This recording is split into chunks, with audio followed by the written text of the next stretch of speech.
Bonjour, dans le cadre donc, de l'enquête de Daily Image et Nouvelles de France sur le thème Faut-il supprimer le ministère de la Culture, nous recevons aujourd'hui donc Jean-Yves Le Gallou, fondateur de Polémia notamment, et donc pour lui poser cette fameuse question, faut-il supprimer le ministère de la Culture? Alors d'abord, quel est votre sentiment sur le ministère de la Culture, son fonctionnement actuellement? Les deux questions sont différentes. Ce n'est pas parce que le ministère de la Culture mène aujourd'hui globalement une mauvaise politique qu'il faut le supprimer. Je vais prendre un exemple. Je ne suis pas favorable aux guerres que la France a livrées ou livre encore en Afghanistan et en Libye. Pour autant, je ne propose pas la suppression du ministère de la Défense. Donc, la politique actuelle du ministère de la Culture est critiquable, mais il y a besoin d'un ministère de la Culture en France. Oui, mais alors, pourquoi faut-il donc justement garder le ministère de la Culture, à votre avis?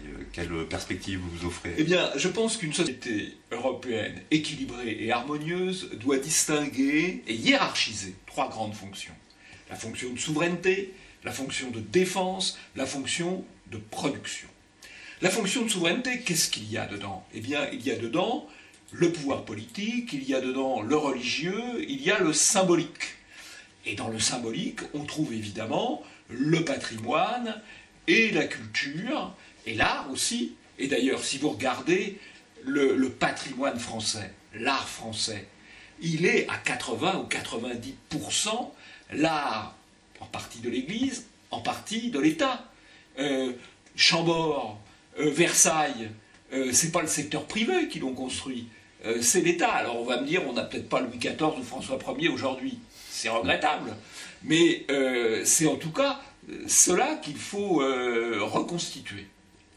Et je suis extrêmement critique pour ma part pour l'art financier et la tentative d'un certain nombre de grands financiers, je pense à Pinault ou à Arnaud, de parasiter nos grands monuments pour se faire de la publicité. Quand je vois dans la cour du Louvre des expositions pour Vuitton, des installations plutôt pour Vuitton, je trouve ça tout à fait inadmissible, et je pense que l'État doit assurer sa fonction, notamment de défense du patrimoine, et puis aussi peut-être d'encouragement à la création artistique, pas forcément à la création artistique telle qu'on la voit aujourd'hui, mais pour le principe en général, je pense que l'État a son rôle à jouer.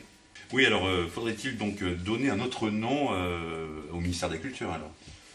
On pourrait effectivement envisager d'appeler le ministère actuellement de la Culture, ministère du patrimoine et des beaux-arts, en insistant sur deux aspects complémentaires, le patrimoine, la défense, la valorisation de ce que nous ont légué nos ancêtres, et puis les beaux-arts, c'est-à-dire quand même aussi la création artistique qui doit se continuer, bien sûr, parce que le passé doit être poursuivi, à condition évidemment de ne pas faire dans les folies des installations de l'art dit contemporain.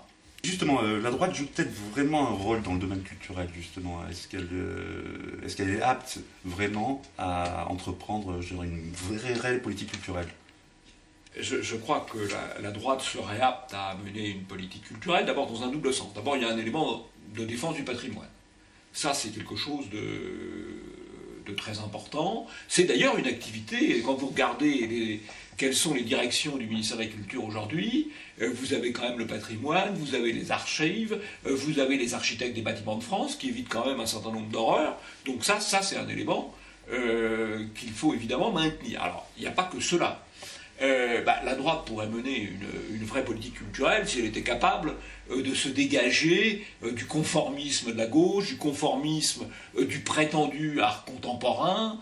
Bien sûr, il faut d'abord que les esprits se libèrent pour remettre de la diversité dans ce domaine. Il y a tout un art que Aude de Queyros appelle l'art caché, qui mériterait peut-être d'avoir davantage de sens, d'apparaître à la vue du public. Donc oui, il y a des possibilités tout à fait importantes, mais ça dépend ce qu'on appelle la droite. Si on appelle la droite M. Frédéric Mitterrand parce qu'il est ministre de M. Sarkozy, c'est peut-être pas très sérieux. Vous seriez donc ministre de la Culture.